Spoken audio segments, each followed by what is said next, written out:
The face of Captain Thorne, a decorated SEAL whose arrogance was as polished as his medals, was utterly frozen. All the blood had drained from it, leaving a pale, waxy mask of disbelief. His hand, resting near a classified folder on the briefing room table, had a fine, almost imperceptible tremor. The silence in the room was a physical weight, pressing down on the dozens of stone-faced operators and high-ranking officers whose eyes were all locked on me.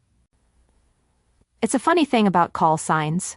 They're meant to build camaraderie, to create a shorthand of trust under fire, but some are meant to establish authority.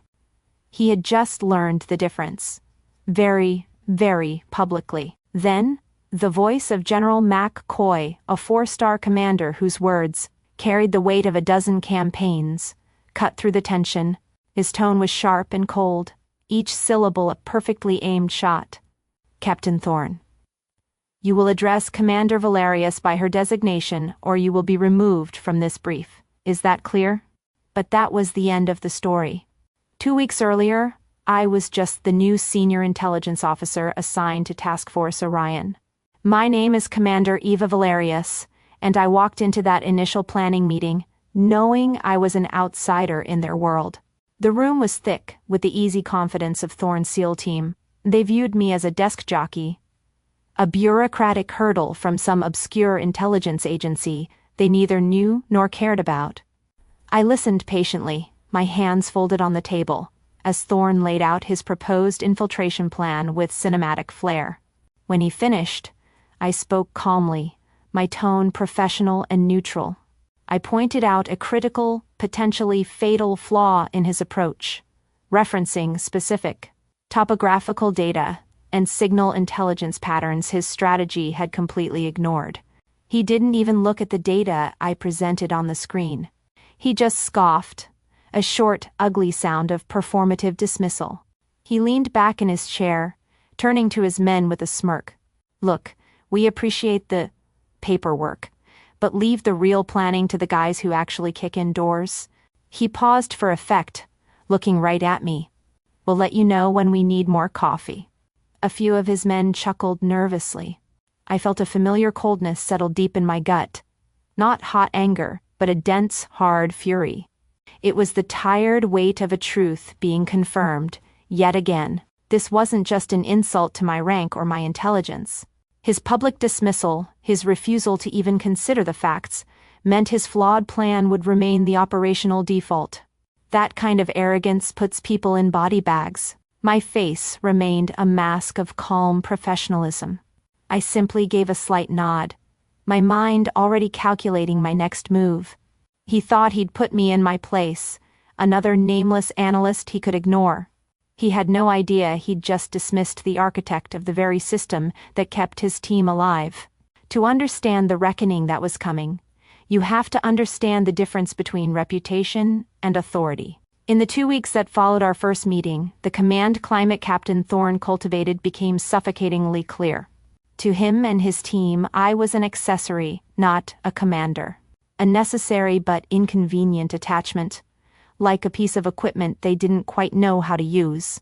My presence in meetings was tolerated, but my input was treated as background noise. They had a nickname for me, one they used when they thought I wasn't listening. The Oracle. It was meant to be a joke, of course. A sarcastic jab at the woman who brought them mystical-seeming intelligence from a dark room. They treated my analysis like prophecies from a high priestess, either blindly followed or mockingly dismissed, but never truly understood as the product of hard data and relentless, painstaking work. Their world was tangible, made of sweat and steel. Mine was made of shadows and whispers, and to them, that made it less real. The dynamic was never more obvious than in the main chow hall. I saw Thorne holding court one evening, the center of a magnetic circle of his operators. He was telling a war story about a successful, high-value target capture in the Korangal Valley a few months prior. His voice was animated, his hands carving the air as he described the chaos of the mission. He emphasized his team's bravery, their seamless coordination, and, most importantly, his own gut instincts that saved the day. As he described the final moments of the raid, the gut feeling that told him to breach the north wall instead of the south, I felt a familiar, hollow ache. I remembered that night perfectly. I wasn't in the field with them. I was in a windowless room in Virginia staring at 3 different satellite feeds and a real-time signals intercept. His gut instinct was a 3-sentence, high-priority encrypted message I sent that rerouted his team with less than 5 minutes to spare. A message he never acknowledged. A message that saved his life. He was basking in the glory of a decision he never actually made. This was how it always was. The quiet work got erased by the loud victory. Sitting a few seats away from Thorne was his executive officer, Lieutenant Commander Riggs, a man who seemed more observant than his boss. I'd catch him watching Thorne, a flicker of something, doubt, maybe even unease, in his eyes as the stories grew more elaborate. But he never said a word. Riggs was the perfect embodiment of the compliance system, a man whose loyalty to the chain of command was stronger than his willingness to challenge a dangerous ego. His silence was its own form of approval, a quiet nod that allowed Thorne's narrative to become the official history. He saw the problem, I was sure of it, but he chose to be a bystander. And in our line of work, bystanders get people killed just as surely as bad commanders do. My world, my real world, had no audience. It was a sensitive, compartmented information facility. A skiff. You enter through a heavy vault door, leaving the noise and the bravado of the base behind. The only sounds inside are the constant whisper of the industrial-grade ventilation and the quiet hum of servers processing petabytes of data from every corner of the globe. There was no laughter, no backslapping, just the cold, clean pursuit of truth. The air itself felt different, heavy with the weight of the secrets it held. Here, my title wasn't the Oracle. Here, I was in command. This was where I was overseeing the deployment of the Reaper protocol. It wasn't just a piece of software. It was a revolutionary AI-driven intelligence system. I had personally designed and spent 5 years of my life building from the ground up. Reaper was my life's work. It fuses multi-source ISR data, live drone feeds, satellite imagery, thermal readings, and human intelligence reports into a single, coherent picture of the battlefield in real time. It doesn't just show you where the enemy is. It uses predictive algorithms to tell you where they will be, what they will do. It identifies threats before they even materialize. It was the system that had fed me the information to write that life-saving encrypted message for Thorne's raid. He was using my weapon without ever realizing I was the one who had forged it. He saw the tip of the spear, but was completely oblivious to the unseen hand that guided it. One afternoon, sitting in the sterile blue glow of my monitors, a secure video link flickered to life on my main screen. The face of General McCoy appeared, sharp and clear from his office at SOCOM headquarters in Florida. He didn't waste time with pleasantries. He treated me not as a subordinate, but as a peer, a fellow professional with a critical role. "Zero, what's your assessment?" he asked, his voice crisp. He never used my rank, only my designation, Reaper 0. It wasn't just a call sign, it was a title. It meant I was the founder, the originator, and the final authority on the entire program.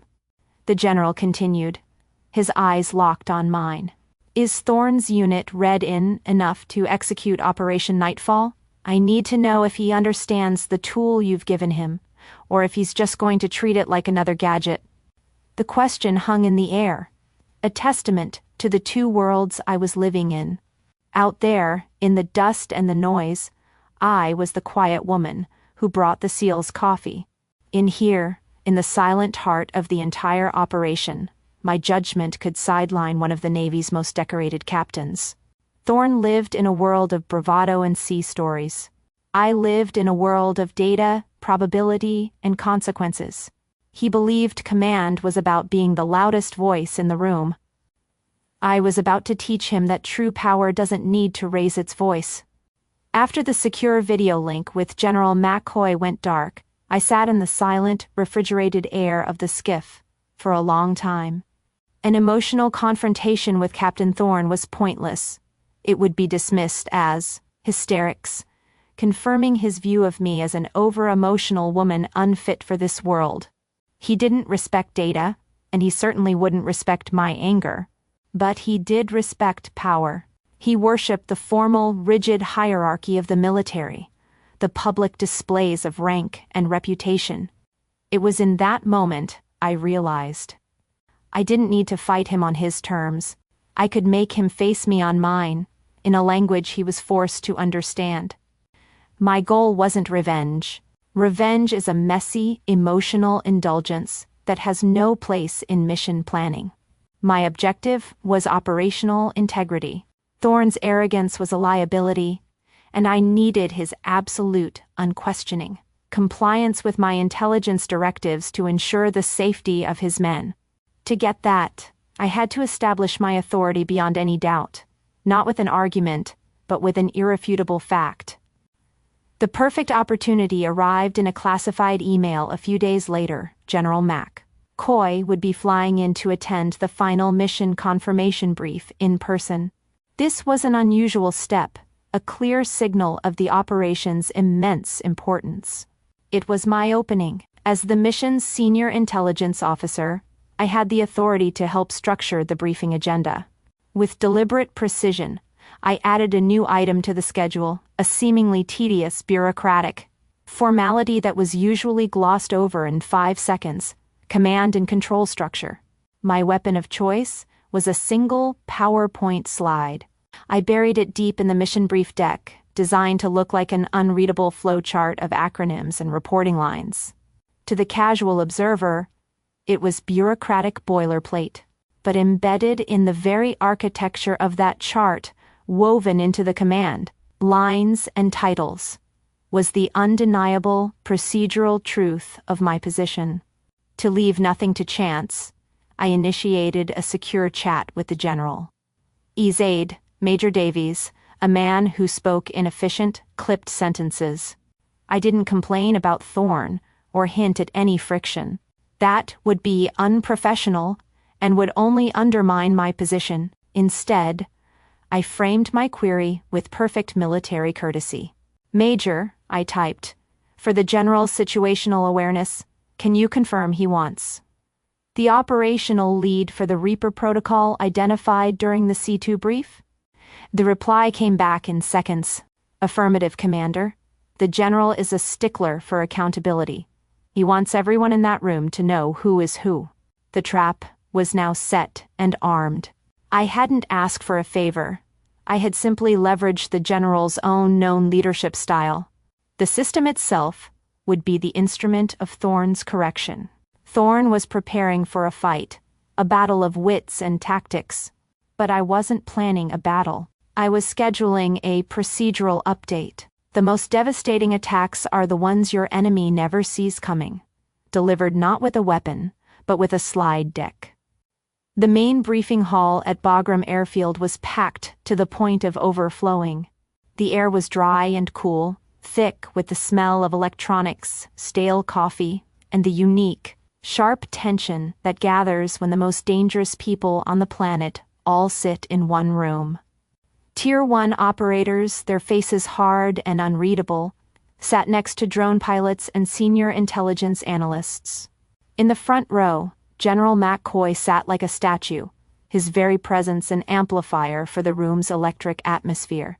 Everyone was on their sharpest behavior. Everyone except Captain Thorne, who stood at the side podium soaking in the spotlight, looking utterly and confidently in his element. He concluded his tactical presentation with a flourish, his voice resonating with the swagger of a man who had never known a moment of self-doubt. His team, scattered throughout the audience, broke into a loud, loyal round of applause. Thorne gave a magnanimous nod, the king accepting the praise of his court. The moderator's voice cut through the noise. For the intelligence overview, Commander Valerius. A quiet murmur rippled through the hall as I stood and made my way to the main podium. I could feel dozens of eyes on me. Curious, skeptical, dismissive. I arranged my notes, my hand steady, my expression neutral. Before I could even speak my first word, Thorne leaned into his microphone again, a condescending smirk playing on his lips. He was still feeling the high from his applause, and decided to have one last bit of sport at my expense. Before the commander gets started on her charts and graphs, let's all welcome the rookie, he said, his voice dripping with false camaraderie. You new here, sweetheart? What's your call sign? So we know what to call you over the radio. A few of his men laughed nervously, the sound ugly and loud in the tense room. I saw General McCoy's jaw tighten, his eyes narrowing into slits of granite.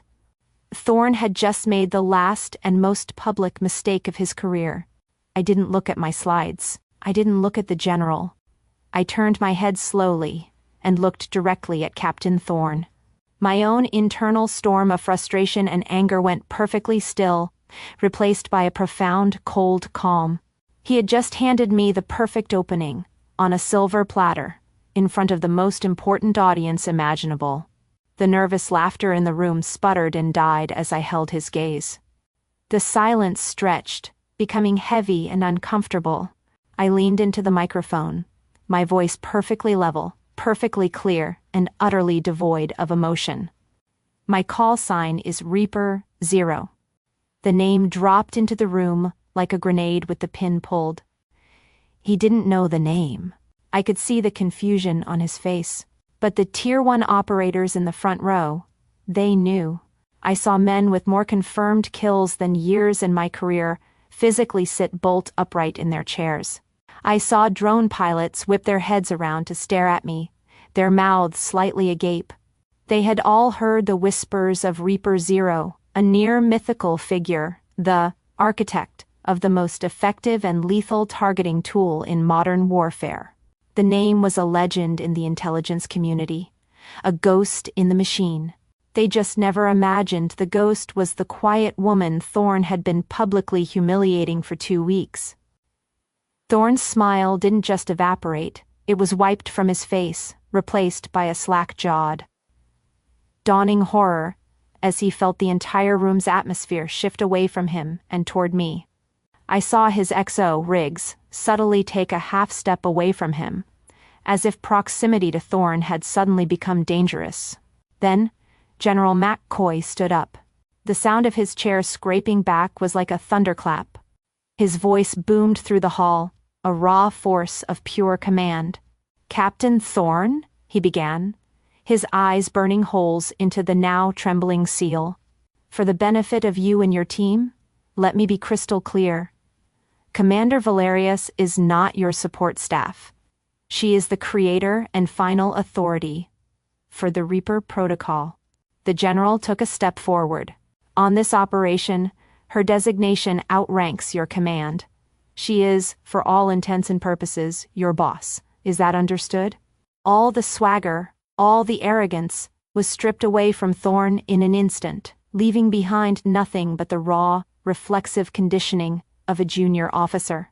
He snapped to a rigid, trembling position of attention, his face as pale as bone. "Yes, sir," he stammered, his voice a choked whisper. I gave a slight, almost imperceptible nod to the general, a quiet acknowledgement between professionals. Then I turned back to the screen, picked up the remote, and clicked to my next slide. There, for the entire room to see, was the command and control chart. At the very top, in a single box directly under General McCoy, were the words, CDR Eva Valerius, Reaper 0, Mission Commander. Thorne's name was on a secondary line, indented far below mine. The public correction was absolute, procedural, and irrefutable. He had spent weeks trying to put me in a box. In the end, it only took 2 words and 1 PowerPoint slide for him to understand which box I had just put him in. I finished my presentation in the profound silence of that briefing room. There were no questions, only a deep, collective understanding of the shift that had just occurred. As the room began to disperse, the atmosphere was entirely different. The nervous energy was gone, replaced by a quiet, focused respect. I noticed immediately that Captain Thorne and his entire team were conspicuously absent. They had slipped out, not as proud warriors, but as ghosts, their swagger and confidence completely erased. They had come to witness a routine brief, and had instead become a cautionary tale. I felt no triumph in their humiliation, only the quiet, clean satisfaction of a necessary correction being made. As I gathered my notes, a man approached me, his presence radiating a quiet authority that dwarfed Thorne's performative version. He was a Delta Force Sergeant Major, a living legend whose operational history was the stuff of whispers and awe. "Ma'am," he said, his voice a low, gravelly rumble of respect. He extended his hand. "We've been using your system for 2 years.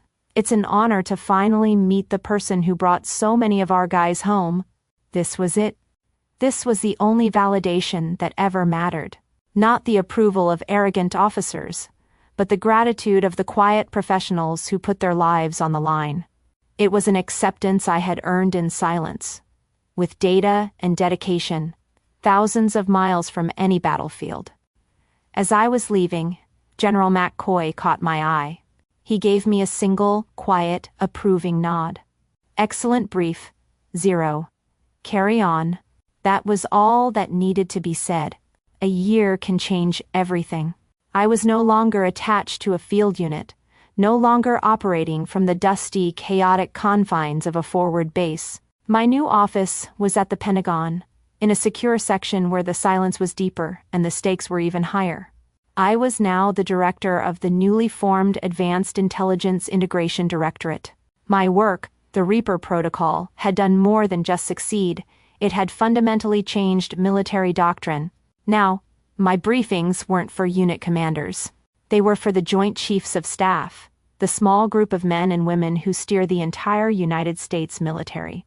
I had gone from being an invisible force in the field to a visible architect of its future. My new team was my true professional family. They were the best minds from across the armed forces and intelligence agencies, data scientists with PhDs, veteran analysts, and even former field operators who understood the vital link between good intelligence and survival. Unlike Thorne's circle of loyalists, this was a team built on competence, not conformity. They challenged my assumptions, debated my conclusions, and collaborated as peers. Our arguments were about getting to the right answer, not about protecting egos. This was the environment I had always wanted, a circle of trust founded on mutual respect, where the best idea won, no matter who it came from. Here, I was not an oracle. I was a leader. One Tuesday morning, an encrypted email appeared in my inbox. The sender's name gave me a brief jolt, a ghost from a past I had almost forgotten. Captain Thorne. The subject line simply read, "Request for consultation." I opened it not with dread or anger, but with a detached professional curiosity. The message was short, formal, and stripped of every last trace of his former arrogance. He was asking for my guidance on integrating a new surveillance technology for his unit's next deployment. He explicitly stated that he was seeking my strategic oversight on the matter. It was the quietest, most professional apology I could ever imagine, a complete and total admission of my superior expertise. For a moment, I thought about all the history between us. The condescension, the public insults, the danger his ego had put his own men in. But then I let it go. He was no longer my antagonist. He was just another field commander who needed assistance. My focus was on the future, not on settling old scores. I forwarded the request to the relevant department head in my directorate with a simple, 2-word note, "Please assist." I archived his email and turned my attention back to the global threat matrix on my screen. I had moved on. He thought authority was about the insignia on your collar. I proved it was about the signature on the code. In the end, the system didn't need to be broken. It just needed to be reminded who wrote the rules.